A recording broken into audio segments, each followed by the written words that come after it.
He's brought shame to the Central Island village. Hafade friends, and good evening, especially if you're watching us on Facebook Live right now, because topping your Friday evening news, big news from the public sector as Prison Director Samantha Brennan has officially submitted her resignation from the top spot at the Department of Corrections. Chris Barnett has your lead story. Department of Corrections Director Samantha Brennan has called it quits at the prison. Adelup Policy Director Carlo Branch confirmed the governor's office is in receipt of Brennan's resignation letter, which was released to the media. In that letter, Brennan writes, "It has been my honor to work alongside many outstanding employees who are truly dedicated public servants. These unsung officers, administrative and support staff report for duty day in and day out and perform to the highest standard." Brennan had endured a rocky tenure as director with DOC staff, penning 2 anonymous letters sharply criticizing working conditions at the prison and Brennan's leadership abilities. The prison has also been marred by a rash of recent inmate escapes. Just this week, Acting Deputy Director Joe Carbolito took over the operations of DOC, and yesterday Branch had said that Governor Lou Leon Guerrero remained confident in Brennan's ability to lead at the prison. Yesterday, Adelup also said that Brennan would be focusing on the expedited hiring of 40 to 60 corrections officers, but now it looks like the prison and the administration will instead be expediting the hiring of a new director. Branch said Carbolito will assume acting director duties and that Adelup would comment on Brennan's replacement when appropriate. In a statement, Acting Governor Josh Tenorio said, "I'm deeply thankful for her work, especially in difficult times. Sam never broke faith with her belief that a small group of people could work to make things better for the community we love." Brennan's resignation letter said she urges the expeditious implementation of broader long-term goals that are integral to the DOC mission, like physical upgrades, increased staffing, improved working conditions, and greater attention to health, education, and rehabilitative services that are the benchmarks of a 21st century detention and corrections mission that is humane. We called Brennan to get a comment on her resignation, but we received no response. For Guam's News Network, Chris Barnett reports. Elsewhere this evening, approximately 5 pounds is how much meth 27-year-old Ricky Camp is accused of bringing in through the mail. On November 17th, customs officers and the U.S. Postal Inspection Service came across a package from Las Vegas at the Guam main facility. After using a drug-detecting dog, officials got a warrant to open the box containing approximately 2,282 grams of methamphetamine, which equates to about 5 pounds of the substance. A warrant was issued to track the package delivered to a Tamuning cluster box, and then on November the 20th, a pair of cars, including a Lexus driven by Camp, pulled up to retrieve the box. Officers followed both vehicles to a Tamuning resident and moved in once the package was opened.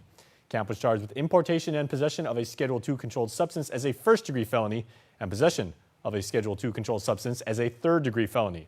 Now, we should note Camp, who is a local MMA competitor, was scheduled to fight in the Hex Fight Series in December in Melbourne, Australia. 41-year-old Gabriel Lau, in other news, was arrested and charged with threatening communications by computer and harassment after sending a disturbing Facebook message to a radio station. Lau allegedly wrote, quote, "Announce it. I am allowed to use M16 just like one time at SDA to massacre and not charge for murder," end quote. Court documents now state that Lau has a case before Judge Arthur Barcinas with a release condition to not make threats via social media and not accessing the media. In other island news headlines tonight, since the Jotnya mayor has not resigned, one resident from the Central Island village is taking matters into his own hands, saying Jesse Blas needs to go. Once again, here's Chris Barnett. Jotnya resident Kiko Haitan says his mayor has brought shame to the village. That's part of why he's planning on circulating a petition to recall Jotnya Mayor Jesse Blas. A lot of people, when you go places, they says, "What's wrong? What happened to your mayor? Why is this happening?" You know, so we don't know. The only one that knows is him. Mayor Blas still on paid leave while behind bars on charges of bribery and extortion relative to an alleged scheme to help drug dealers import crystal meth into our island. Blas allegedly charged an informant posing as a drug trafficker and other drug traffickers for the use of cluster mailboxes at the mayor's office. The feds say Blas even told drug dealers he could switch which boxes they received drugs in to throw the feds off. Haitan says Jotnya residents are very bothered by the mayor's alleged involvement in the drug trade, especially since Guam is struggling with an epidemic of crystal methamphetamine abuse. That's the biggest problem with our island right now. Everybody likes it, you know. it's taken a lot of our people away. Heighton will take his recall petition before the Guam Election Commission Monday morning. If the GEC approves the petition format, Heighton will have to gather 981 signatures to trigger a recall election for the Jotnia mayor. If a majority of voters cast their ballots in favor of Mayor Blas being removed from office, he will be, according to GEC Executive Director Maria Pangilinan. Pangilinan also said the legislature, with a 2/3 vote, could also call for a recall. But Heighton says all of this would be unnecessary if Blas did the right thing and just stepped down. He should go ahead and resign because the way it's going, it's been dragging on for already, a couple of months, and things hasn't happened yet. We just wait. And now his trial's been moved to February, so that's going to be 3 more months of waiting. That's true. So that's why we need to do this recall so we can get the village going on. Heighton said he plans on running for Jotnia mayor if there's a special election. He's run twice before. The GEC says only 3 people have formally filed papers declaring their intent to run for Jotnia mayor: Cristina Toves Perez, Ethan Ugan Camacho, and Bill A. Kenga. We asked Heighton if he had a message for his mayor. How could you do this to this village? The people trusted in you. For Guam's News Network, Chris Barnett reports. Well, for over 2 decades in other news, there has been but one interscholastic sports league on Guam, the IIAAG. But that has now changed following the Guam Department of Education's decision to part ways and create the Interscholastic Sports Association. KUAM's Adriana Cotero spoke with both sports leagues for the details. The governor told Mark, in no uncertain terms, Mark, I don't want my community divided. I want you to go back to the board and reverse the decision. According to Independent Interscholastic Athletic Association of Guam Representative Terry DeBold, Governor Lou Leon Guerrero said this to the Guam Education Board Chairman Mark Mendiola during a meeting with the 2 sports leagues. GDOE announced the formation of the Interscholastic Sports Association back in May. And according to GDOE Superintendent John Fernandez, this development came from ongoing discussions that started last school year, when a board member, James Lujan, took the lead in addressing concerns, and this prompted a series of work sessions. Fernandez said early on with these meetings, the school athletic directors and principals were surveyed and ultimately in support of revisiting the arrangement with the IIAAG. Some of them just raised issues about how certain issues or incidents had been handled. There was some indication that they were unsatisfied about public schools being treated fairly within the league. The board asked Fernandez to take over the high school sports and run the ISA League for the next 2 years to determine if it will address the concerns raised.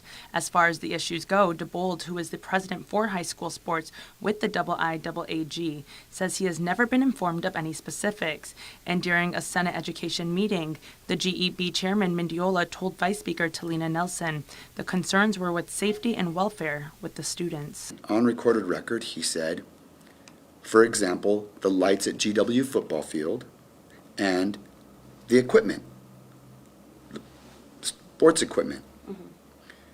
When she when she looked at me to respond, I couldn't really respond because my response was that those matters would seem to be facilities maintenance matters within GDOE, not under the jurisdiction of the IIAAG. And she again deferred to the chairman, and he didn't have anything to say, but at that point the superintendent did intervene and say, well, actually that's not true. It was more about concerns of fairness and other issues that were brought to our attention. We didn't get any, even at that point, though, we didn't get any specifics. Just this week, GDOE issued an invitation to the private schools to participate in interleague sports. The IIAAG accepted. However, DeBold says there are still some questions on the rules. But as far as the schedule goes, the body agreed in order to allow the students to participate in the sports. Given that, the IIAAG said, well, we will go ahead and sanction the league, meaning that any of our members are welcome to go and ask GDOE to participate in their league.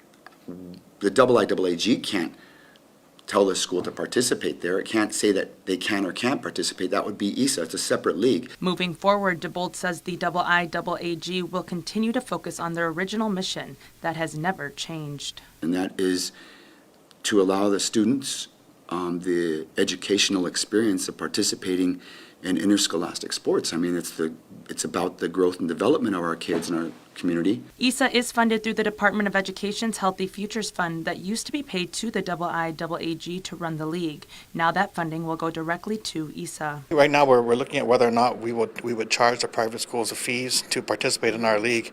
I think we might just forego them paying anything just to participate, simply because we're trying to make a smooth transition. Fernandez says he thinks it would be good for the department to take full responsibility over the public lead. As for DeBolt, he says his position has not changed. That I'm, of course, in opposition of dividing our community.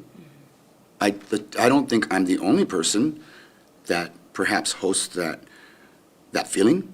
I don't think that there's educators, parents, students, or anybody that differ from my opinion that our community is too small, and that to divide it is not necessarily a good thing. Reporting for Guam's News Network, I'm Adriana Cotero. Thanks so much, Adriana. And in an equally contentious issue, Take Care Insurance and government lawyers squared off today over the GovGuam health insurance contract. The Attorney General's office, representing the administration department, has filed a motion for summary judgment and a motion to dismiss Take Care's protest. The AG is arguing that the health insurer did not file a timely appeal, which is within 2 weeks of the contract award. It likewise contends that the clock started ticking on April the 1st. Take Care argues it didn't file until May 3rd, because it did not know until May 1st that it would not be able to offer Guam Regional Medical City services in its network as required by a new policy. Take Care also contends the law does not require them to have a contract, with Judge Robert Naraja of the CNMI presiding over the case. He has taken those motions under advisement. We are just getting started, everybody, so please keep watching and keep streaming. Keep putting your comments at the bottom on Facebook, because we will be back right after this with more Island News. Get up-to-the-minute news, plus access to alerts, streaming radio, promotions, and more on your mobile device by downloading the KUAM News mobile app, available at the App Store now.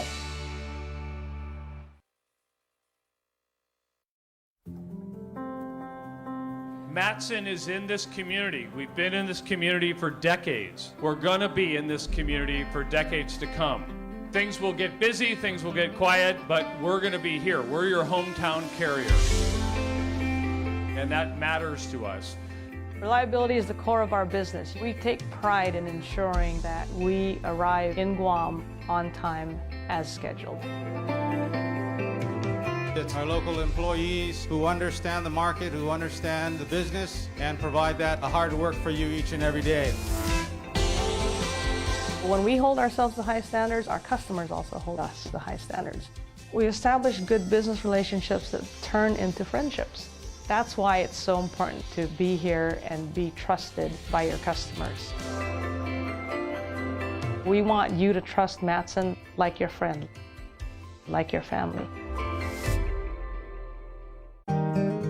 We value relationships, because when we commit, I love you guys until you're 80, until you're 90, until you're 100, forever. We are in it for the long run, so you can enjoy the moments that matter. Because when we commit to relationships, we never stop caring. Calvo's Select Care, health care that is always there for you. Federal employees and annuitants enroll today. Okay, so what are we thinking today? I just need a trim. Okay, well, luckily you are in great hands. Perfect. The $1 stylist deal. Is that it? That's it. Or you could get a real deal. McDonald's buy one get one for $1 deal is here. Buy one of your faves and choose another for just an extra $1. Choose from the Big Mac, filet of fish, quarter pounder with cheese, and 10-piece chicken McNuggets, but only for a limited time.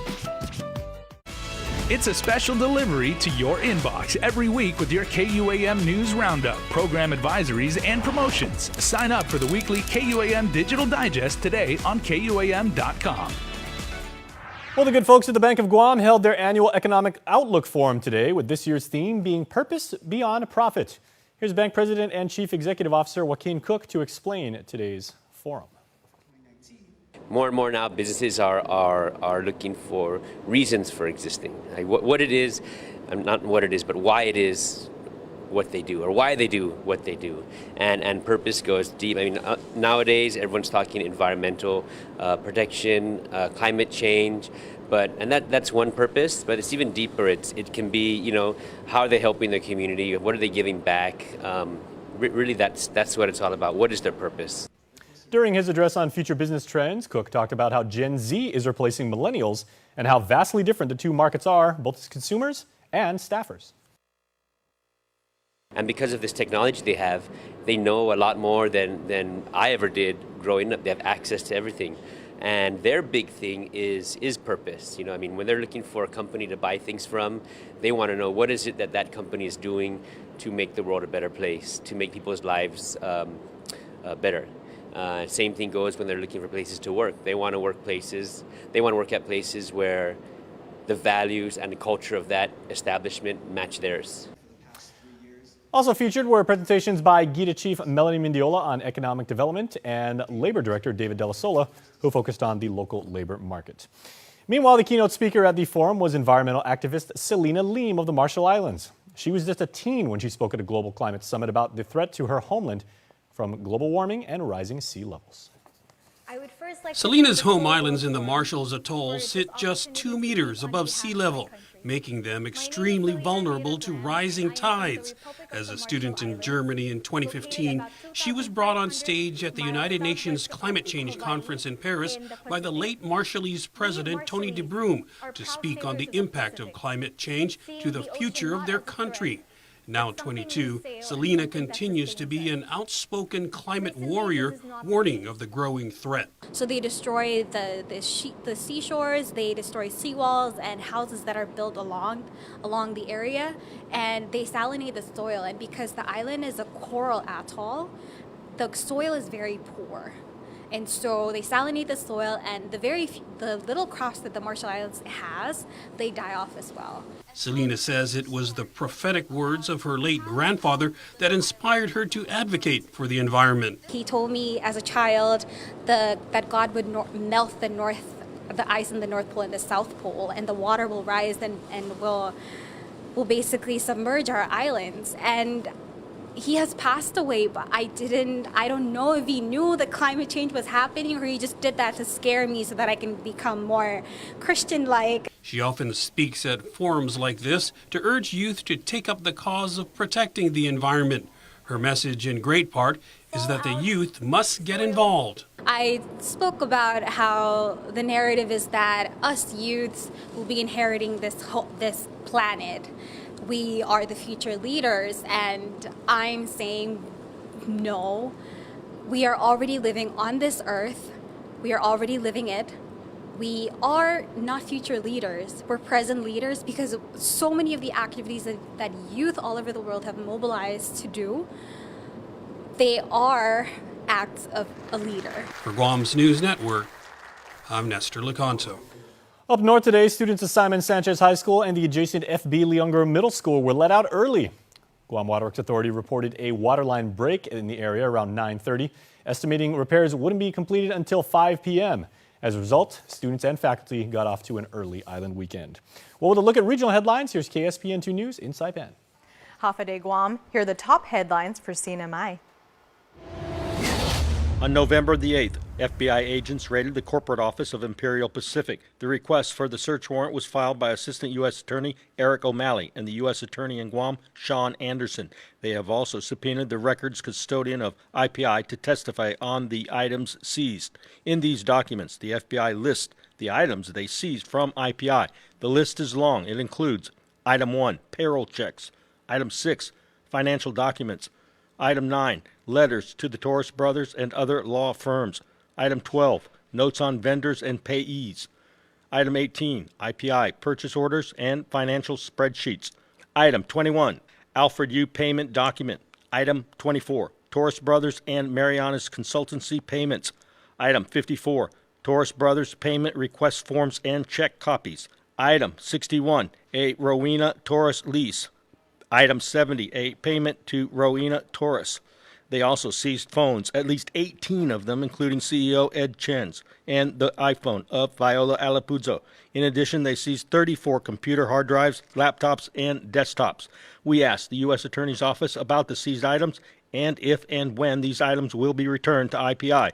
They said this in an email, quote, "In every case, it depends on the item seized. The government always tries to minimize the impact on a business or individual, but has to balance this with the need for a thorough investigation. Persons or companies may also ask a court to order the return of the property under the Federal Rule of Criminal Procedure." For more news, visit saipantv.com. For KSPN2, I'm Ashley McDowell. Back on Guam, UOG Assistant Professor Dr. Austin Shelton, a noted scholar, has been selected as part of the inaugural cohort of Obama Foundation Leaders for Asia Pacific. It's a cross-section of 200 emerging civic leaders from 33 nations and territories who will be part of a year-long leadership program designed to inspire, empower, and connect them to change the world. They convene in December on Kuala Lumpur for skill-building workshops, leadership training, and to hear from a list of prominent speakers, including the former President Barack Obama and his former First Lady, Michelle. The program follows the Obama Foundation's inaugural International Leaders Program launched in Africa with the belief that emerging leaders, through their work they do in their communities, can positively affect change across the globe. Congratulations to Dr. Shelton, good friend of ours. And also, we here at KUAM consider it an honor to be the first Guamanians to usher in the holiday season, and we want you to join us for the fun. This Sunday, starting at high noon until sundown at the Guam Museum downtown, join us for Christmas Pops 2, a holiday pop-up market with 46 vendors in all, interactive do-it-yourself tutorial stations, creative art exhibits, where you can send well wishes to others, along with food trucks, picture-taking with Santa Claus himself, and so much more. And now, if you want the skinny, you can check out our live stream from this morning on Facebook and YouTube, where we talk about all there is to see and do. And trust me when I tell you, there is a lot. So we'll see you there on Sunday. Sports is next, so we'll see you right after this. We wouldn't have gotten 4 without you. Because we do everything for you. For all the conversations. For all the likes and shares. For all the fun and laughter. For always choosing us to provide you with the connections that you value the most. Thank you for making Docomo Pacific your most loved network 4 years in a row. Viva!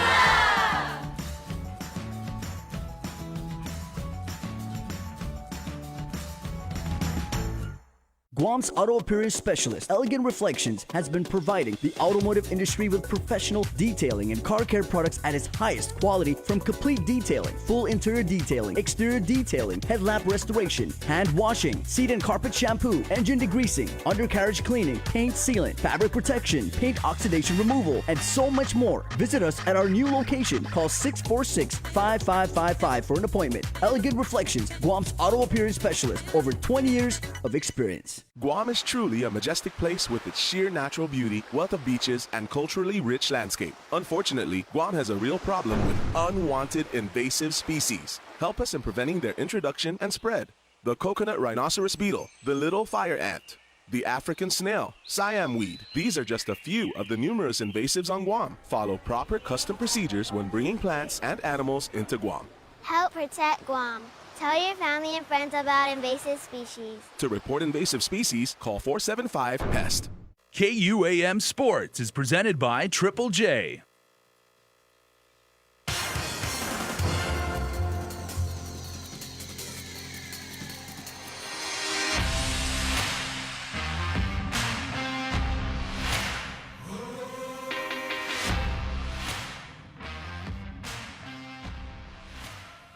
We're here for your Direct Home Athlete of the Week. Today, Michael Castaneda, JFK midfielder.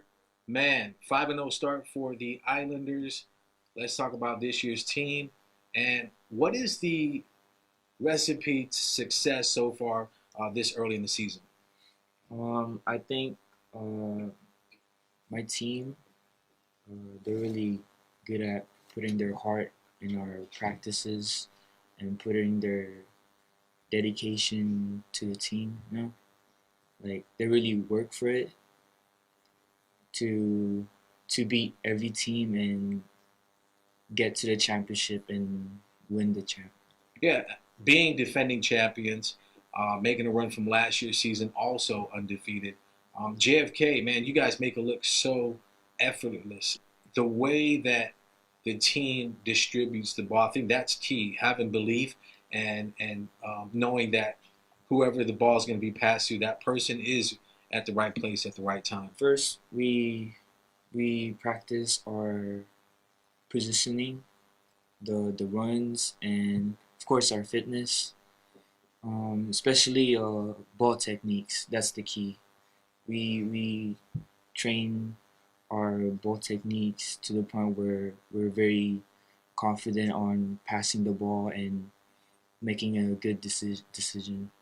And it really is a benefit having several national team players on the squad and being able to represent Guam at the national level. What does it mean to you to be able to put on that Guam jersey and go out there and represent the island? It means a lot because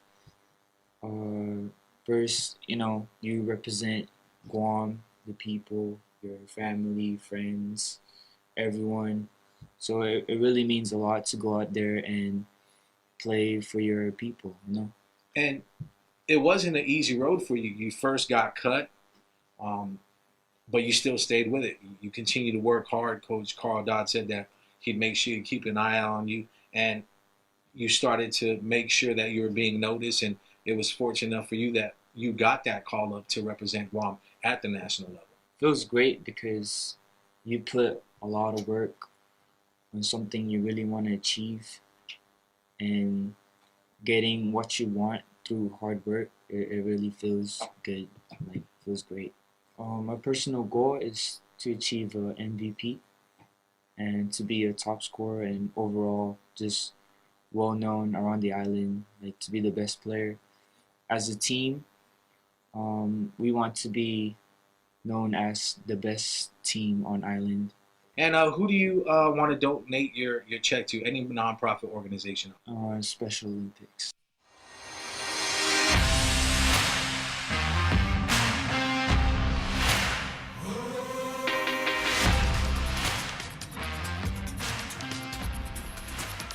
Tryouts for the women's national baseball team will take place tomorrow from 2:30 to 6:30 p.m. at the Paseo Stadium. On Sunday, tryouts will take place from 9 in the morning to 12 in the afternoon, also at the Paseo Stadium. Eligible players must be 16 years of age or older.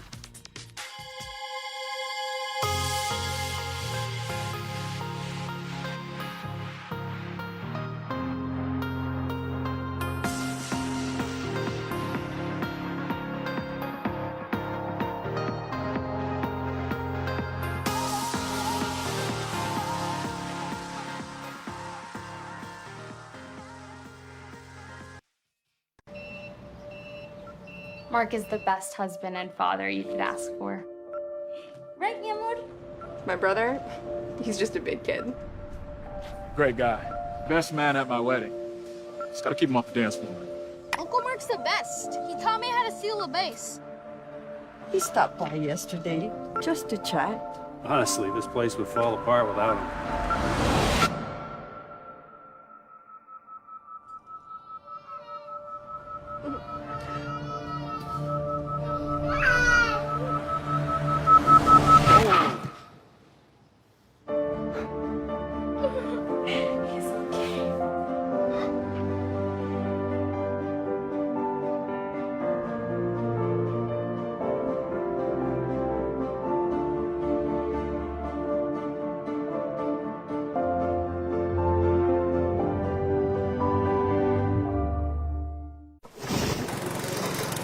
MTO, professional janitorial services with a warm hospitality touch. MTO gives that gift year-round. Pressure wash roofs, pressure wash driveways, lawn service, home cleaning, carpet restoration, office cleaning, commercial window cleaning, floor care. When cleaning is in order, MTO has you covered. Call 647-6861 to inquire on how you can receive the maintenance you deserve. MTO, celebrating 30 years with you, Guam. We celebrate many birthdays throughout the week, but there can only be one winner, and that is coming up next. But now, here are your Friday birthday shoutouts. If your birthday's on a Friday, that means you get to celebrate and party all day and head right into the island weekend and hopefully sleep in. So, happy birthday going out to Paul Carbolito with all our love from the McDonald and Carbolito families. And that includes all of us here with your friends at KUAM and Cold Stone Creamery. Paul, we hope you have a fantastic birthday and a great weekend. Well, I said shout outs. Technically, that was a shout out, singular. But congratulations to Paul. And congratulations to any of you who want to be part of the Cold Stone Creamery Birthday Club. Just go to KUAM.com and click the birthday link. All right, time to give someone a yummy ice cream cake from our friends at Cold Stone Creamery. So this week's winner was born on November the 19th, Kian Napati. We are proud and pleased to continue to wish her a very happy birthday. So we'll be in contact with you to let you know how your family can redeem your cake. And we wish